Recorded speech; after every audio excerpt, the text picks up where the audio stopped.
হযরত আলী রাদিয়াল্লাহু তাআলা আনহু তার কানটা নবীজি সাল্লাল্লাহু আলাইহি সাল্লামের কাছে নিয়ে গেলেন। রাসূলুল্লাহ সাল্লাল্লাহু আলাইহি সাল্লাম বললেন, নামাজ কায়েম করো, নামাজ কায়েম করো, আর তোমাদের মাঝে থাকা দুর্বলদের যত্ন নিও।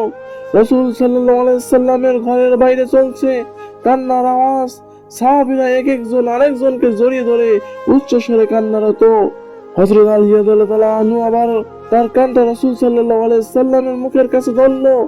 রাসূল সাল্লাল্লাহু আলাইহি সাল্লাম চোখ ভেজা অবস্থায় বলতে থাকলেন, ইয়া উম্মতি, ইয়া উম্মতি, হে আমার উম্মতেরা, নামাজ, নামাজ, নামাজ কায়েম করো।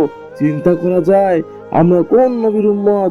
এই নবীর কল্যাণে তার উম্মতদের আল্লাহ তাআলা এত মর্যাদা দিয়েছেন।